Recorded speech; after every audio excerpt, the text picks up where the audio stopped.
ಭಗವಂತ ಚೇತನನಾದ್ದರಿಂದ ಅವನು ಸರ್ವೋತ್ತಮನಾದಂತಹ ಚೈತನ್ಯ ವಸ್ತುವಾದ್ದರಿಂದ ಅವನಲ್ಲಿ ಕರ್ತೃತ್ವ ಅಂದರೆ ಅದು ಸ್ವತಂತ್ರ ಕರ್ತೃತ್ವ ಅಂತಲೇ ಅರ್ಥ. ಆದರೆ ಪ್ರಕೃತಿಯಲ್ಲಿ ಕರ್ತೃತ್ವ ಇದೆ, ಯಾಕೆಂದರೆ ಪ್ರಕೃತಿಯಿಂದಾಗಿ ಜಗತ್ತು ಎಂಬತಕ್ಕಂಥದ್ದು ನಿರ್ಮಾಣವಾಗಿದೆ ಅನ್ನೋದನ್ನು ನಾವು ಒಪ್ಪಲೇಬೇಕಾದ್ದರಿಂದ ಅದಕ್ಕೆ ನಾವು ಕರ್ತೃತ್ವ ಇದೆ ಅಂತ ಹೇಳುವಾಗ ಅಲ್ಲಿ ಯಾವ ತರಹದ ಕರ್ತೃತ್ವ ಅಂದರೆ ಶ್ರೀಮದ್ ಆಚಾರ್ಯ ಹೇಳ್ತಾ ಇದ್ದಾರೆ ವಿಕಾರಿತ ಅಂತ ಇದ್ದಾರೆ. ಅಂದರೆ ಆ ಪ್ರಕೃತಿಯಲ್ಲಿ ಒಂದು ಬದಲಾವಣೆ ಆಗತ್ತಲ್ಲ, ಅದೇ ವಿಕಾರ ಅಂತ ಅರ್ಥ. ಆದ್ದರಿಂದ ಮೂಲತಃ ಅದು ಅವ್ಯಕ್ತವಾಗಿರುತ್ತೆ. ಯಾವುದೇ ರೀತಿಯಾದ ಈ ದೊಡ್ಡ ಬ್ರಹ್ಮಾಂಡದ ರೂಪವನ್ನು ಆ ಪ್ರಕೃತಿ ಪಡೆದಿರೋದಿಲ್ಲ.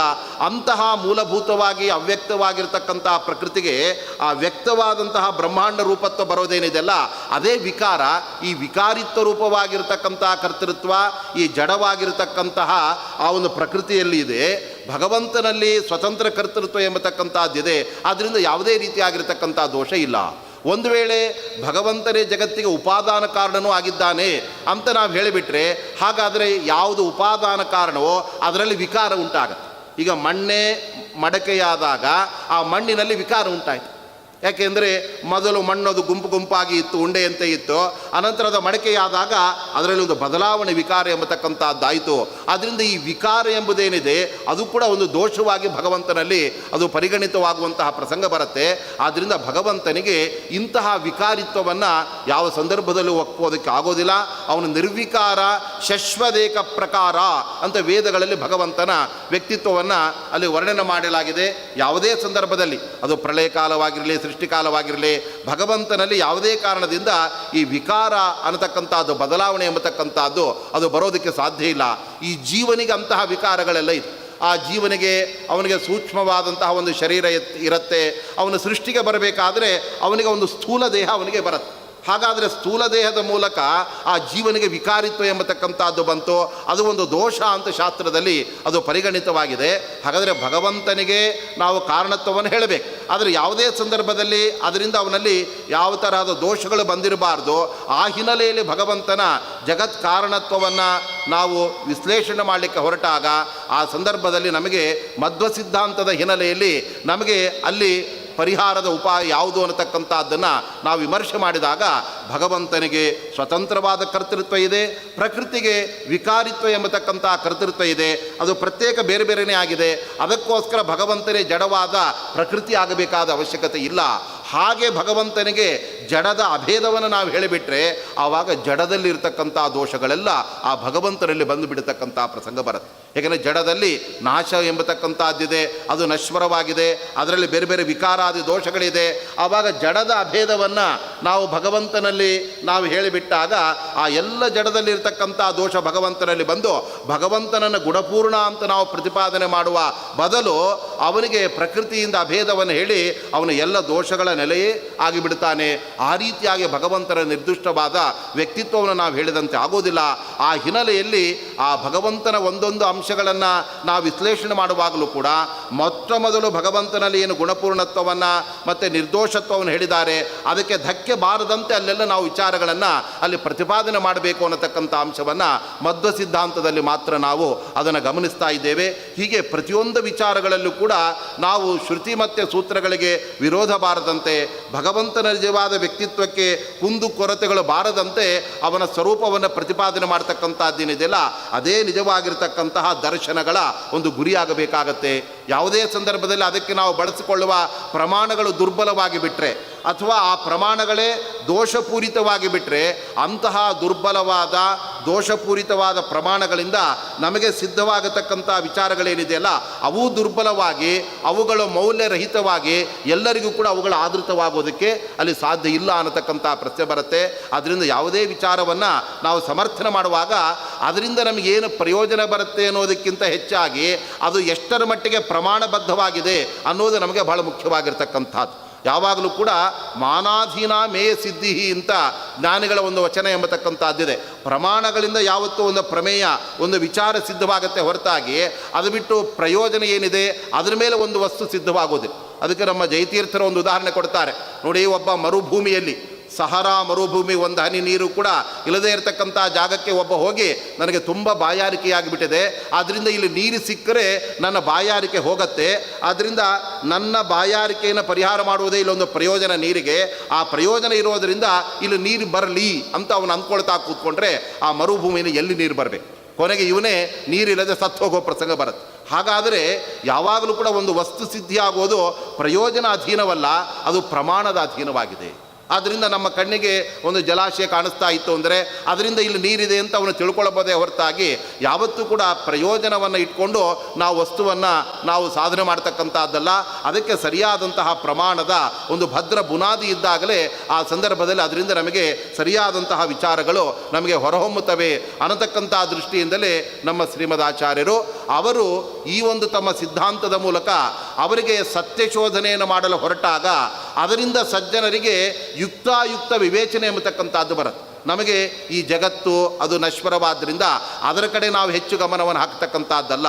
ಆದರೆ ನಿಜವಾಗಲೂ ಕೂಡ ಭಗವಂತ ಅವನು ಶಾಶ್ವತನಾದ್ದರಿಂದ ನಾವು ಅವನ ಒಲಿಮೆಗೆ ನಾವು ನಿಜವಾಗಲೂ ಕೂಡ ಬೇರೆ ಬೇರೆ ಸಾಧನೆಗಳನ್ನು ಮಾಡಬೇಕು.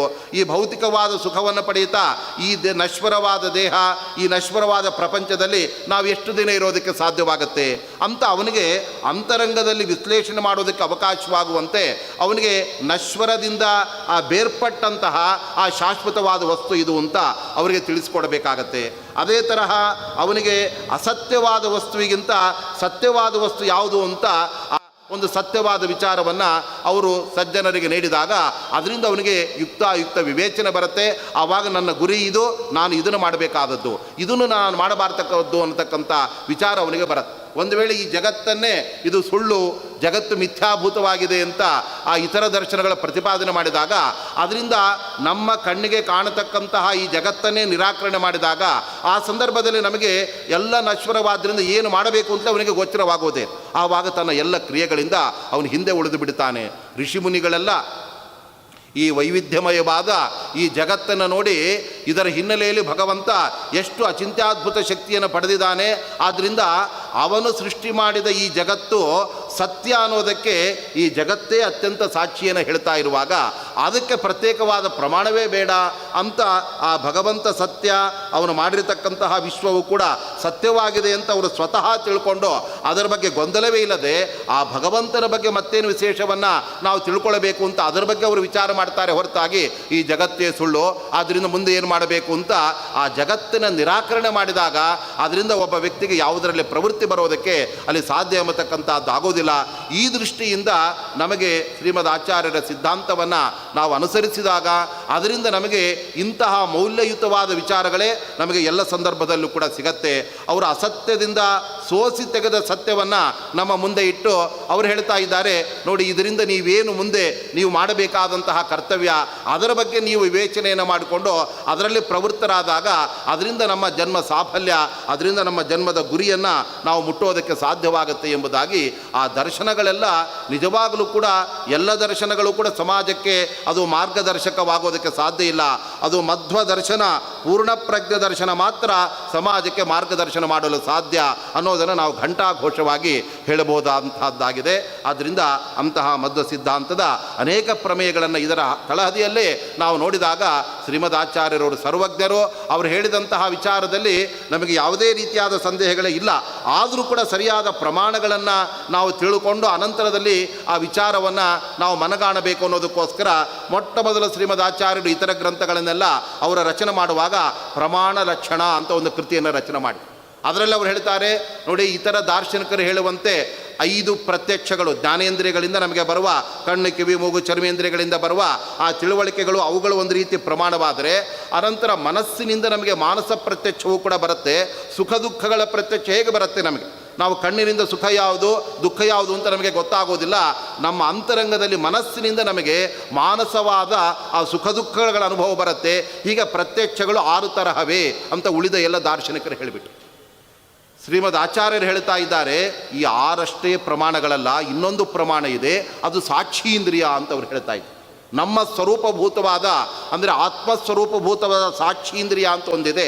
ಅದು ಈ ಇಂದ್ರಿಯಗಳು ಹೇಳದೇ ಇರುವ, ಮನಸ್ಸು ಹೇಳದೇ ಇರತಕ್ಕಂಥ ಒಂದು ಅಂಶವನ್ನು ನಮ್ಮ ಸಾಕ್ಷಿ ಇಂದ್ರಿಯ ಹೇಳುತ್ತೆ. ಅದರಿಂದ ಭಗವಂತನ ಅಸ್ತಿತ್ವವನ್ನು ನಾವು ಮಾಡುವುದು ತಪ್ಪೋ ಒಪ್ಪೋ ಅನ್ನೋದನ್ನು ನಮ್ಮ ಮನಸ್ಸೇ ನಮ್ಮ ಸಾಕ್ಷಿ ಇಂದ್ರಿಯವೇ ಹೇಳುತ್ತೆ. ಆದ್ದರಿಂದ ಪ್ರಮಾಣಗಳ ಆಯ್ಕೆ ಮಾಡುವಾಗ ಇದನ್ನು ಕೂಡ ಅವರು ಸ್ಪಷ್ಟವಾಗಿ ನಾವು ಗಮನಿಸಿ ಅದನ್ನು ಕೂಡ ಒಪ್ಪಿ ಅದರ ಹಿನ್ನೆಲೆಯಲ್ಲಿ ನಮಗೆ ರೂಪಿತವಾಗುವ ಬೇರೆ ಬೇರೆ ಪ್ರಮೇಯಗಳನ್ನು ಕೂಡ ನಾವು ತಿಳಿಯಬೇಕು ಎಂಬುದನ್ನು ನಮಗೆ ಶ್ರೀಮದ್ ಆಚಾರ್ಯ ತೋರಿಸಿಕೊಟ್ಟಿದ್ದಾರೆ. ಏಕೆಂದರೆ ಕಣ್ಣು ಮಾತ್ರ ಪ್ರಮಾಣ ಅಂತ ಆದರೆ ಕಣ್ಣಿಗೆ ಗೋಚರವಾಗದೇ ಇರುವ ವಿಷಯಗಳಲ್ಲಿ ನಾವು ಯಾವುದನ್ನು ಪ್ರಮಾಣ ಅಂತ ಒಪ್ಪಬೇಕು? ಅದಕ್ಕೆ ಕಿವಿಯೂ ಪ್ರಮಾಣ ಅಂತ ಆಯ್ತು. ಅದೇ ತರಹ ಇತರ ಇಂದ್ರಿಯಗಳಂತೆ ಷಡ್ವಿಧ ಇಂದ್ರಿಯಗಳು ನಮಗೆ ಬೇಕಾದ ಪ್ರಮೇಯಗಳನ್ನು ಹೇಳುವುದಕ್ಕೆ ಅವುಗಳ ಅಸಮರ್ಥವಾದಾಗ ಆ ಭಗವಂತನ ಅಸ್ತಿತ್ವ ಇತ್ಯಾದಿಗಳನ್ನು ನಾವು ತಿಳಿಯೋದಕ್ಕೆ ನಮ್ಮ ಸಾಕ್ಷಿಯೂ ಪ್ರಮಾಣವಾಗುತ್ತೆ. ಯಾವುದು ಪಾಪ ಯಾವುದು ಪುಣ್ಯ ಅನ್ನೋದನ್ನು ತಿಳ್ಕೊಳ್ಳೋದಕ್ಕೆ ನಾವು ಎಲ್ಲ ಬೇರೆ ಬೇರೆ ವ್ಯಕ್ತಿಗಳ ಹತ್ರ ನಾವು ಕೇಳಬೇಕಾಗಿಲ್ಲ.